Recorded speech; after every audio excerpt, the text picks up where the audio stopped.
So we're back on a Wednesday night, 7 o'clock. It can only mean one thing, Championship Rugby League with Craig Lingard. Hello, Craig. How are you? I'm very well, mate. Yourself?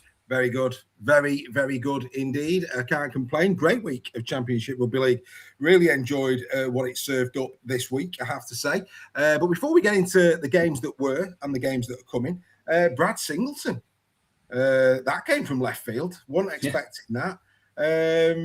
Workington Town from 2027. Did that take you by surprise? Yeah, 100%. Yeah, he's only just signed for Barrow, so obviously still wanting to play. But it's, like I say, come out of left field a little bit. I don't think there were many rumours about that. Certainly down here, anyway. Whether they were up in Cumbria, I'm not sure. But certainly a bit of a surprise down here, and it'll be an interesting one to watch. Obviously, Johnny Garley going up to be director. I think he's done a great job since he's been at Workington as well, and. Yeah. Hopefully, if Brad's stepping into that role, then Johnny can be a bit of a good character to lean on in his first role as a head coach. Yeah, we wish Brad well. I say completely took me by surprise, that one, I have to say. Anything else caught your eye in the Championship news-wise this week? That was the one that really caught mine. Yeah, I think North Wales as well. Have they just appointed a new head coach as well, I believe, I think for the rest of this season? I've missed that one. Who's that? Do we know? Yeah, I think Ben Evans. Was it Ben Evans? I think it was. Ben Evans, as in not Ben Evans that used to play for Warrington. Yeah, Ben Evans. Yeah. Wow, really? Yeah. Right. Yeah, Reese's brother. Yeah, I believe so. Yeah. Right. Well, there you go. That'll be his first head coach role, will it? Yeah, I think he's been doing some work with Wales under 19s. I think it is. I think he's recently been over at France. With the Wales under 19s, I believe. So he's obviously doing his background in coaching and working his way up. I've certainly seen some sort of post about him being appointed there for next season. Yeah, I'm just looking now. Yeah, I'm just looking. It's pretty hot. I tell you what, that's it to the ground. That's pretty hot off the press. That one. That's hot off the press. That one is. But yeah, you're right. Ben Evans has been announced as new North Wales Crusaders head coach. Wish Ben well. Not seen Ben in years. Wow. Well, there you go. Yeah. Well, couple of appointments there to start the show today. We wish both of them well. I say certainly surprises on both counts. I would say weren't expecting that. Yeah, I think a bit of stability for North Wales as well. Hopefully that it can now start being some good news stories coming out of North Wales. I think it's still going to be a tough old ask and a tough old slog for them between now and the end of the season. But obviously, if putting building blocks in place for next season, then hopefully there'll be a little bit more stability then, a bit more strength in there for the 2027 season. Yeah, fair play. Let's get into the week that was. I'm going to come to yours in a minute. I want to start for a different reason at the Midland London game. Big win again for London, 78-16. It was over by half time, 38 points to 60 led at half time. We must mention that Roro got a hat trick and he's now 23 for the season, 2 off. Leading try scorer, so that's positivity. But the reason I want to start with London is not necessarily London on the field. We obviously Super League World Weekly last night. We were talking about the odds for the St Helens head coach job, and in the betting is a man called Jason Demetriou. Now, for me, that's an interesting they clearly are clamouring for an Australian. I mean, if you listen to it, doesn't appear that a British coach is going to get an opportunity. I was surprised to see Kurt Hegarty's name. I think it was something like 10-1. I was like, where's that come from? I don't, Barmy. But then again, they did have the likes of Kalis in there, who's just signed for KR, and Sam Burgess' name was linked, and Steve McNamara was listed at 25-1. So, we take that with a pinch of salt. But Jason Demetriou was there, and I'm thinking, now that's an interesting one. Because he's already in the UK. I know he's got big links to the NRL, but if London didn't get Super League, because at the moment, depending on who you listen to, they either are or they aren't. There's a lot of conjecture over London Broncos being in Super League. If they didn't get Super League, could Jason Demetriou be an opportunity for Saints? Yeah, like I say, I think a lot depends on what happens with London, whether they're going to be in the Championship, whether they're going to be in Super League or not. And I guess that's a decision that needs to be made sooner rather than later for them and for the game as a whole, really. But what's Jason's long-term plan? Is he going to stay over in the country longer term? Is he going back to the NRL next season? who knows what's going to happen. But when a job like St Helens comes up and there's that indecision about London at the minute, does he? If he does get offered the job and he's in the sort of the conversation for that role, then the job that he's doing at London, you could argue that with the I guess the finances that he's got and the players at his disposal, and they should be doing what they're doing. But he's done a great job since he's been there, and he did well in his first appointment over here at Keighley, and went over to Australia, got the experience over in Australia, and come back to the UK now. So he's as good a shout as anybody else, I would imagine. Well, for me, he's an experienced pair of hands, and you look at that. I mean, I think Matt King he's not a million miles away from getting an appointment somewhere. I think Matt King's he's revered down there in Australia. He could turn up somewhere, and I know he's in the frame as well. He was listed as a potential contender, but with all due respect to Matt, if it's a choice between Matt King, not tested at head coach level, or Jason Mitrew, I know which one I'd rather if I was a Saints fan, and I didn't even give that any thought. That had not even entered my head in terms of a possible Saints new head coach. But when I saw his name there, I thought, oh, do you know what? That's interesting. You could see it. You could see that. Well, not necessarily you could see it happening, but you could see Jason Mitrew as the right caliber of coach to go into Saints, couldn't you? Yeah, absolutely. And like I say, I think it happens. It depends on with a lot that happens with London and how quickly that clarification is there. And as a head coach, you want to be coaching either at the highest level that you possibly can be, or have some sort of projects that you can get your teeth into. And there's two different topics there. You've got the project at London that it seems like a really attractive one on paper, as long as they're getting into Super League and they can make that step forward. But then you've also got the Saints project, where you've got the opportunity there to go in and turn it around and try and redevelop and rebuild the club into something that's I guess what they've drifted off a little bit over the last couple of seasons. It's going to be interesting. Right, let's get to your game. Rochdale, 56-6. Now, this, from a first half perspective, is not as comfortable as perhaps the scoreline suggests, because in the first half, even though you led, of course, went in 18-0 up, they were competing for me, Rochdale, in that first period. Yeah, there were. I think we went 4 or 5 sets we had to defend on our own goal line back to back. The first 10 minutes, a bit of a similar pattern to the week before that we had, really, where we started off okay, and then we made an error, and we were defending 4 or 5 sets on our own goal line, and we conceded last week. But this week we managed to get through the other side. And I think we then got a penalty, went down the other end of the field, and we managed to score a try. So it was a slightly different outcome this week than it were last week. But they put us under a bit of pressure on our goal line the first 10 minutes, but we managed to get through that, and a little bit scrappy towards half time. But then in the second half, we come out, and I thought we pretty much nailed the game plan in the second half and executed it really well. Yeah, I agree. And I know that we give raps to Greg Eden, but I thought Greg had a great game, I have to say. Nice couple of tries. Was it Greg who did the lofty ball out to the left-hand side for that was a lovely pass, that was top draw, wasn't it? What a pass that was. That must have had you rolling round in your seat, Craig. Yeah, I've said before, haven't we, Greg? It just gives you that genuine run threat, the genuine pass threat as well. I think the thing I like about Greg as well is that he doesn't let anything affect him. So if he tries something, if the pass is on, he doesn't quite execute it. Some people might go to the shell a little bit and worry about it, but not Greg. He'll just crack on and do exactly the same again next time and try and execute it. So, that comes with experience. It comes with the sort of personality you are as well, that if you sometimes make an error, it can impact your next few involvements, but certainly not Greg. He just cracks on. He wipes it off the table and just cracks on and does his next job. And, certainly since he's come in over the last sort of 5 or 6 games that he's played for, has been outstanding. Yeah, I mean, you had moments in the game. I think it was the first half when Ben Walkley went scurrying down the middle and really relieved some pressure off your own goal line. And there was moments like that in the game that really stuck out. And I have to pay tribute to Connor Bauer. I thought his line run for his try, what a line that was. Yeah. Really, real quality second row play, that wasn't it?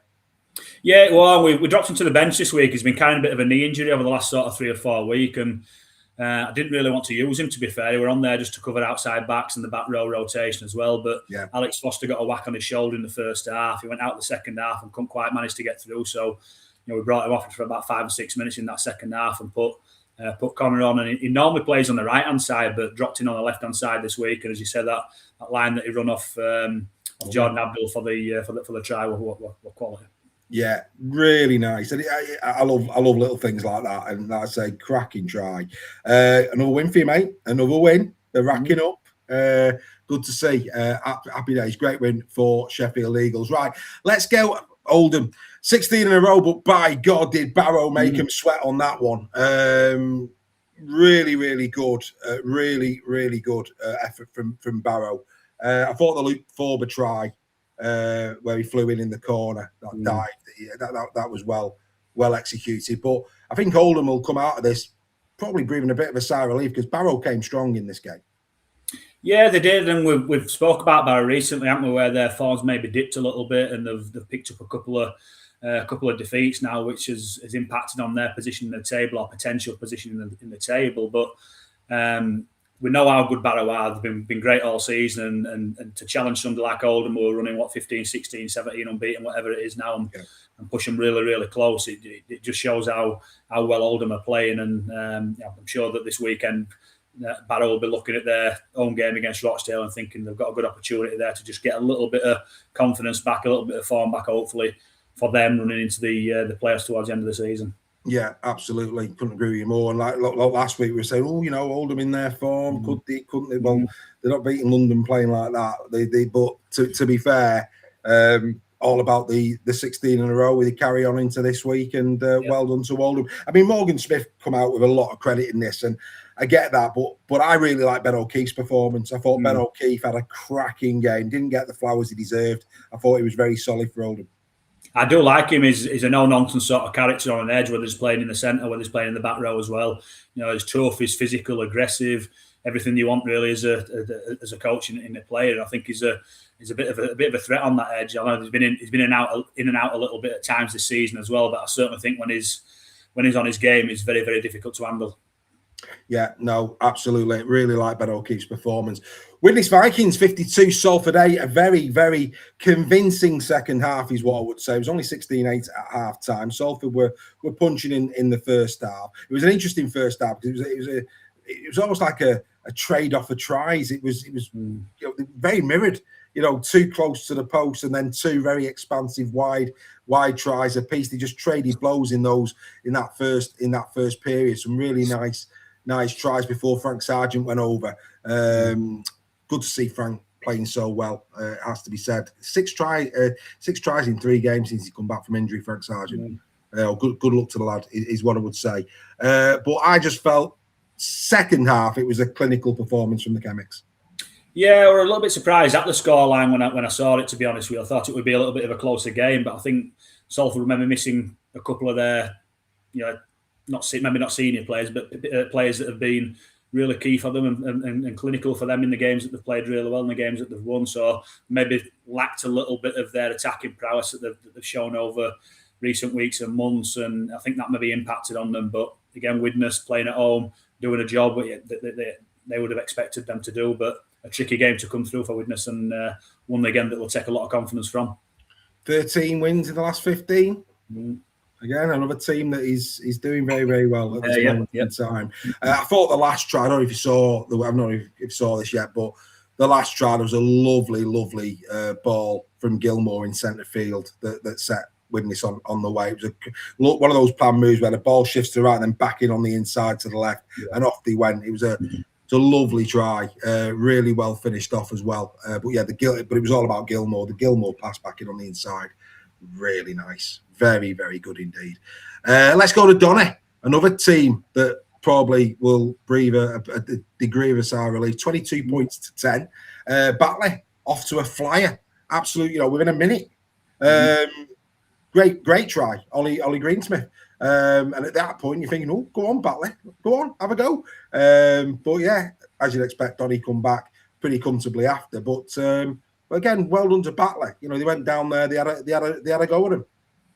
Yeah, they did. I was surprised it was as close as it was, to be honest, because I think Batley only named a 17-man squad, so they didn't even have an 18th man rotation for HIAs or foul play injuries. So it was a surprise to see them take Doncaster deep into the game. I think Doncaster scored fairly late on as well to make it a little bit more of a bigger scoreline, shall we say, than it actually looked at being. But I think Batley have picked up another couple of injuries in that game. I think Josh Woods has broke his leg as well, so I think he'll be missing now for the rest of the season. So they're on they're on the back foot a little bit of Batley in terms of players that they've got access to. But Doncaster, it's a win's a win at this stage of the season. It keeps them in the top six.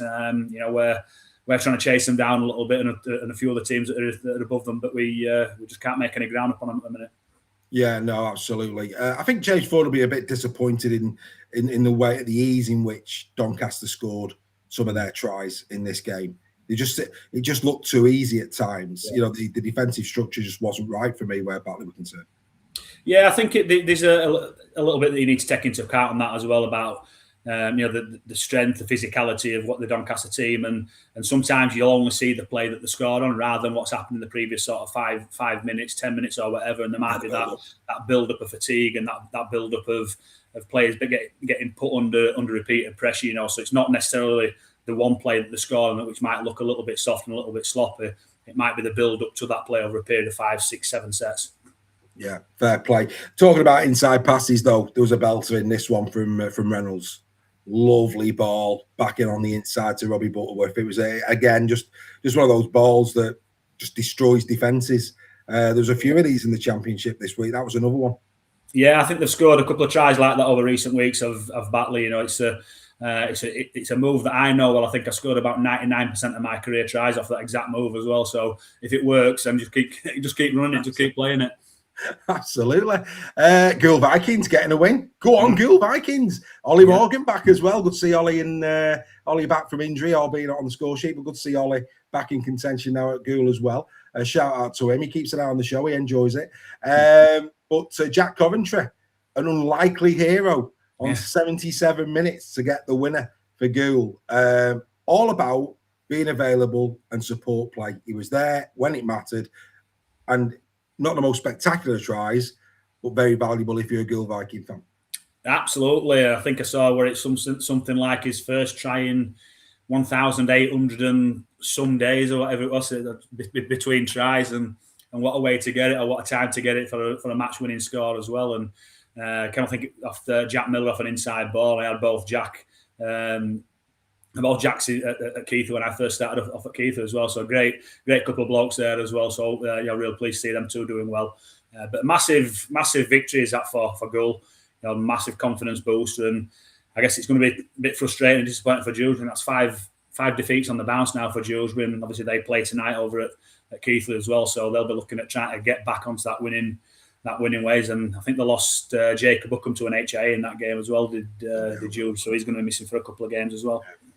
Yeah, I mean, look, Gould did the best to allow Dewsbury back into it, 14-0 up in this one. I mean, look, it got off to a shocking start. I mean, kicking the ball out on the full kick-off, you're thinking, not what, as a coach, I mean, it's all about this, isn't it? Come on, let's get through our first set, and the ball goes out, oh, come on, do me a favour. But, credit to Dewsbury, second half, they came out, and they were much better in the second half, Dewsbury, have to say that. And, of course, went ahead before that late try from Coventry. Cracking game in that respect. We like it when it gets down to that, to those dying embers, don't we? Where as a spectator, great if you go. I mean, they're the games as a Gould Vikings fan. You go away with a big smile on your face because your team have won, but they've won in such heroic fashion. Yeah, absolutely. You always remember the games that you win in the last couple of minutes or on the last play of the game or whatever it might be, rather than a game that you might win by 16, 18 points. So they're the games that can be a bit of a turning point in your season as well, because it can show you that you've grabbed a victory out of the jaws of defeat, and it gives that little bit of a lift. And like I said, sometimes them victories where you score late on in the last couple of sets or the last play of the game, they're sometimes more beneficial than a game that you win by 16, 18, 20 points. For the confidence in the group. No, absolutely. Well done to Gould. Great to see them get. I think that's their 6th win of the season. I think for Gould. 2 points off Dewsbury as well. So they've actually they've reined them in a little bit as well. Yeah. So yeah, well done to Gould. Now I have to say, I love this game. This was my game of the weekend, because if you like expansive rugby league, Workington Town Keighley Cougars take about, because this was just some of the attacking plays in this game, in terms of moving the ball around, edge play, you name it. There was that many good tries in it. I can't pick my favourite. It was just a great ding dong with some incredible tries from deep. It was just a good watch. Really enjoyed it. Yeah, and it's a massive win for Workington. Is that two teams that have maybe struggled a little bit form wise and results wise over recent weeks. So it's Workington will take a lot of confidence from that, and pleasing for me as well. I had Workington in my last man standing competition as well. So a little bit of a dodgy pick. I think that one it were a 50-50 one toss of the coin, but really pleased I got over the line in that one. But again, Keighley playing tonight against Dewsbury. They'll be looking at again themselves trying to get a much needed confidence boosting victory. No, absolutely. Like I say, if you haven't watched that one yet, just get yourselves over to their YouTube channel. Just if you don't want to invest in the full game, just watch the highlights. But like I say, it was just if you like attacking rugby league, the ball being kept alive, wonderful edge play on both sides. It just tries from deep, from 65 meters out, and it was just a great. How can you not enjoy a game like that? Well. It depends if you're looking at it from an attacking point of view or a defensive point of view. If you're defensive minded, it's a little bit soft. If you're attacking minded, then it's a great game. Absolutely. Just put your defence in put the defence in the oven for next week. Let's just have a score fest. Is what a score fest every now and again is a thing of beauty. And like I say, credit to the players, because some of those tries, if they're scored in Super League, you're purring over them. Absolutely, because the execution was. I'm going to go attacking execution. Let's just tip our hat to that. Absolutely loved it. Brilliant stuff. Well done to both sides, and congratulations to Workington. Great stuff. Hunslet 16, Whitehaven 18. Hey, your pick. Ooh, hey, tell you they had shivers down the spine on this one. Hunslet played well, played very, very well. And in fairness to Hunslet, the amount of opportunities they wasted. I think they'll probably go away from that game thinking, we talked about execution and attack at the Workington game. Had Hunslet have had, been a bit more clinical, they probably come away with a win. But you've got to give credit to Whitehaven. Yeah, you have. I think Whitehaven went 18-0 up, didn't they? I think with 10-15 minutes left in the game, they're 18-0 up, and Hunslet get back to 18-16. I think Lee Gaskell misses a kick on the Outer to level the game, and so it just shows another game that's gone right to the Outer. And is it a case of missed opportunities, or is it just a case of that Whitehaven have defended really well and have been desperate and have scrambled for each other and have got the victory that they deserve? It's I guess again it depends on which side of the fence that you're on. Yeah, tight game, good game. All I would say is, kicking conversions or penalties on the hoot is not for everyone, Mr. Lingard, if you know what I'm saying. Hey, you know what I'm saying? I remember earlier in the season. It's all right if you come out on the right side of those type of things. Anyway, let's get to Newcastle. Newcastle 34, Swinton 10. Again, one of those games where we probably expected a bit more from Swinton last week when we were looking at this. Taking nothing away from Newcastle. I think the only solace for Swinton is I thought the Harry Hyam try again was a well taken try. Not that it mattered much, but again that was a nice try to see. But a good win for Newcastle. Swinton probably disappointed in the showing, I would have thought. Yeah, it's one of them, and I think everybody expected a Newcastle victory, and the way that Newcastle have been playing. Would you have expected more points from them after Swinton's most recent game on the back of a really bad defeat against Doncaster? I was potentially expecting a few more points there, so it's that toss of the coin, whichever head you've got on. Are you pleased that you've not got a 50 or 60 point defeat, or are you a bit more disappointed that you didn't quite play as well as you could have done? I think Newcastle did what they needed to do, and let's just leave it at that. Let's just leave it at that. Happy days. And of course, we've already looked at the London game. So yeah, I mean, look, I just think there was a lot to like about the Championship last week. I thought that, if you like entertaining rugby league, I think it delivered. It delivered last week. From a coaching perspective, there's probably massive holes everywhere around the grounds. But like I say, as a spectacle, as a neutral, just entertaining rugby league. Very, very, very, very pleased with the Championship that delivered this week, without doubt. Let's take a look at the action that's about to unfold in the coming days. Starting, of course, as you say, Keighley taking on Dewsbury. That's tonight, yeah? Tonight, yeah. That one, yeah. Of course, that's a round 19 fixture that's been rearranged. They did play, of course, in round 2. It was a win for Dewsbury, 22-20 at Dewsbury. This, of course, is at Keighley. Both teams, I think probably Keighley at the moment, more out of form than Dewsbury. But it is at Keighley. Your thoughts? Well, it is at Keighley, but it's not at Cougar Park. It's at Keighley Rugby Union. Right, okay. I think based on the fact that Keighley had the concert at the weekend and the pitch is, let's say, not playable. It's looking at the footage that I've seen on the social media at Keighley, the pitch looks in a bit of a mess. I think that's why they've moved the game to Keighley Rugby Union, which is a 4G pitch. Does that have an impact on it? I don't know. Dewsbury, I think they're missing Jacob Buckham. I think they're missing Bailey O'Connor, who are big players for them. So that could have a massive impact on how Dewsbury play. They've lost 5 games on the bounce as well. Keighley not got a great deal of form themselves. So it's 2 teams that are playing out of form, looking for a massive morale boost and victory. And you know what? I'm gonna go Keighley on this one, just because of Jacob Buckham being out and Bailey O'Connor being out. I think they're 2 really crucial, critical players for Dewsbury and how they attack and how they score the points. And I think there'll be a massive loss for them too. Yeah, absolutely. I can understand that. I'm going to go Dewsbury. I'm going to go against you. I'm going to go Dewsbury. Fine. Yeah, We'll just go Dewsbury. Let's go Dewsbury. Show the love. Show the love to both sides. Right, let's get to the weekend. Barrow taking on Rochdale. Again, 2 sides. Rochdale again, probably the one that's more out of form, I would say, at this moment in time. Barrow tend to do well against Rochdale. They beat them 46-12 back in round 10. Can you see anything but Barrow winning this? No, I can't. I think Rochdale have lost 4 or 5 on the bounce now, and I think they're really struggling for a little bit of confidence. And I think playing Barrow, I know Barrow aren't playing particularly too well themselves in terms of results, but Barrow at home on their own patch, you'd expect them to do the job on a Rochdale side that are out of form, but.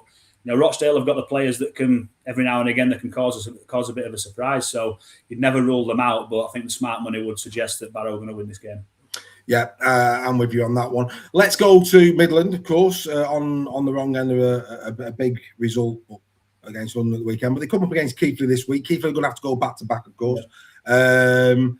Keighley's, start the season. This is going to be the 3rd time they've played each other. Keighley won the first one.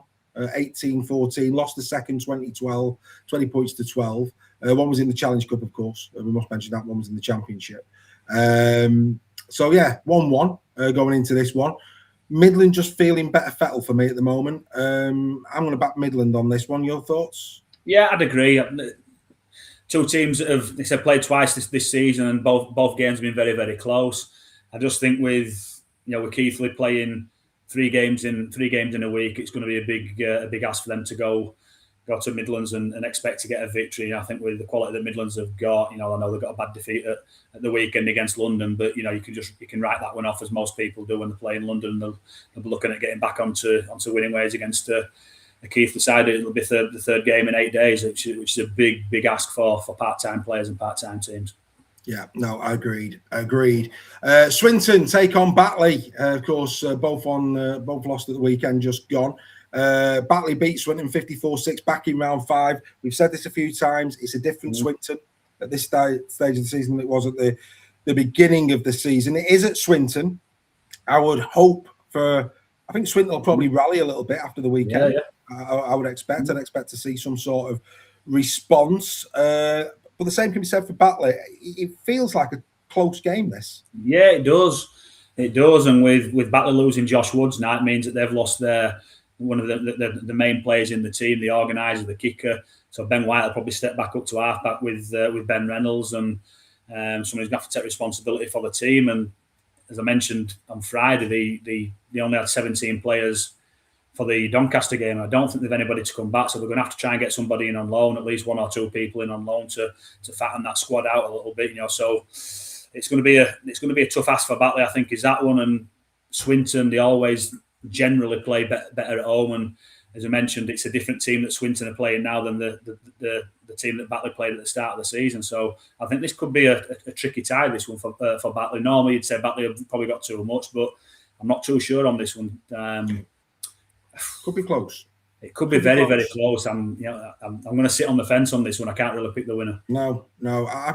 If somebody was to push me, I'd probably go Batley just. But I think Swindon might sense an opportunity there. It's going to be an interesting game, that one. Very interesting game. Dewsbury take on Hunslet.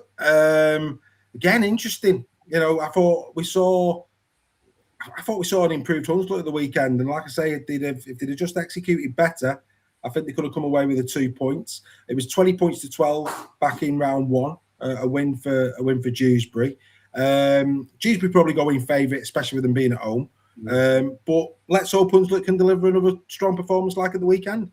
Yeah, hopefully, Hunslet need to get a victory at some point, don't they, to give them that little bit of confidence and a morale booster between now and the end of the season, to try and get a few more performances in there. And Dewsbury lacking a couple of players, lacking a little bit of form as well. A lot could depend on what happens tonight, how Dewsbury get through the game tonight. Do they win, do they lose, or do they lose any players through injury? Backing up again 3 games in 8 days, it's a big ask for teams, isn't it? So it's I think a lot might depend on how Dewsbury do tonight, based on how it'll unfold on Sunday.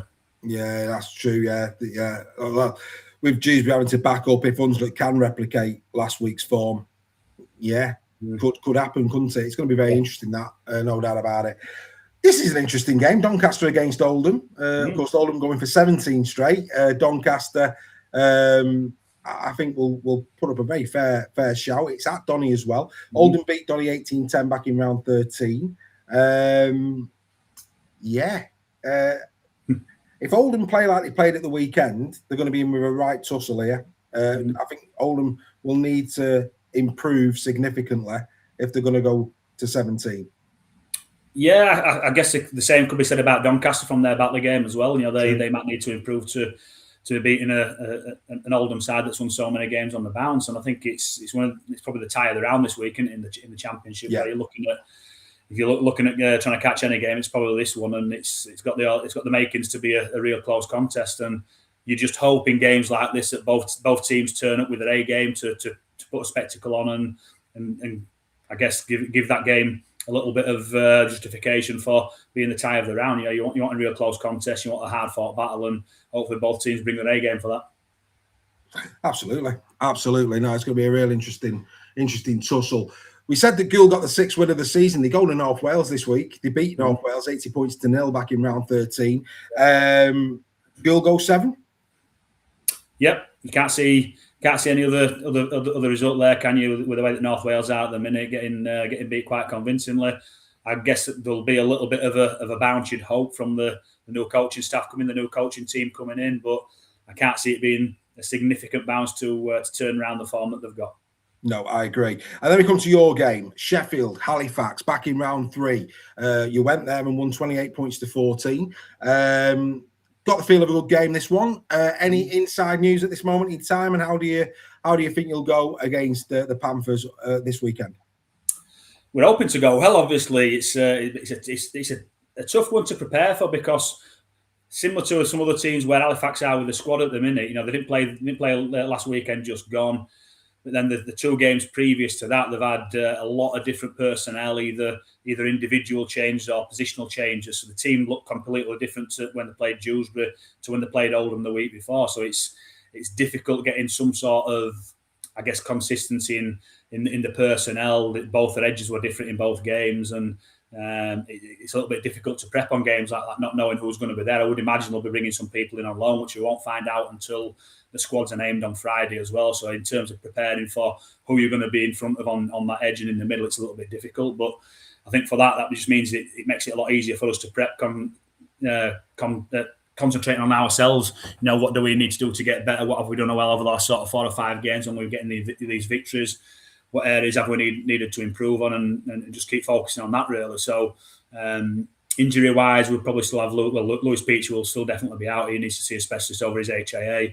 Got concerns over 1 or 2 players after the weekend, but it's just the niggles that you've got this time of the season. And Tuesday's training sessions now are turning more into a little bit of a rehab session. We'll do his review, they'll do the weights, do the gym. We'll do a little bit more rehab, get some more people that can come in and polish them a little bit and make them feel a little bit better about themselves. The players that have not played will go out to the field and do a little bit more running and get some fitness in. Anybody who needs some contact will do that, but then we sort of prep more focus from Thursday and Friday into the game. So this stage of the season, it's just about getting bodies from Sunday to Sunday, because people are carrying niggles and knocks all the way through the season now. So it's patching people up and getting them back out there ready for the following Sunday. Yeah, I get that. I'm backing you, mate. I'm going to back you. I'm going to go Sheffield on this one. Widnes take on London. You'd expect a London win, but Widnes, again, you want them to be competitive in this game. I just can't see London not winning it though. No, and it's no disrespect to Widnes or anybody that plays London. It's just that London have proven in every game this season they've just been too big, too strong, too good for anybody that they're playing, and you can't see them getting beat this season. No, and Newcastle go to Workington again. The league table doesn't lie. It's hard to see past the Newcastle win at Workington, isn't it? Yeah, you'd say so. Workington getting that victory at the weekend, they'll have a little bit of confidence there, and obviously with Brad Singleton being appointed head coach, there'll be people wanting to put their hands up there to show him what sort of job they can do as well. And you never know, do you? But you'd expect Newcastle to go up there and get the victory. You do. So let's take a look at these playoff places and how they're shaping up. London still top, then Newcastle and Oldham behind them on 34 points apiece. Widnes are on 30 points, Barrow on 28, Doncaster and Sheffield both on level points, 26 apiece there. Then it's the Midland Hurricanes on 21, and then a big drop to 17 points in Whitehaven. And then the Batley Bulldogs on 16 points, Dewsbury Rams and Salford on 14 apiece, just behind that pack of teams. So here we go. Let's just quickly run through the fixtures again tonight. Keighley Cougars taking on Dewsbury Rams. That's a 7:30 kickoff. Remember, that's at the Union Ground, courtesy of Mr. Lingard there. Saturday, one game only, 6 o'clock kickoff, Barrow take on Rochdale, and then Sunday, 2 o'clock kickoffs, those being Midland and Keighley, Swinton taking on Batley, and then the rest are all 3 o'clock. Dewsbury, Hunslet, Doncaster, Oldham, North Wales, Cool, Sheffield take on Halifax, Widnes, London, Workington, Newcastle. So there you go. That is another episode done and dusted. As always, a big thank you to Craig for joining me. Enjoy your Championship Rugby League this weekend. Get yourselves to a game, and let's hope it delivers as it did this week just gone for us neutrals. Great entertainment. We'll see you again. Take care.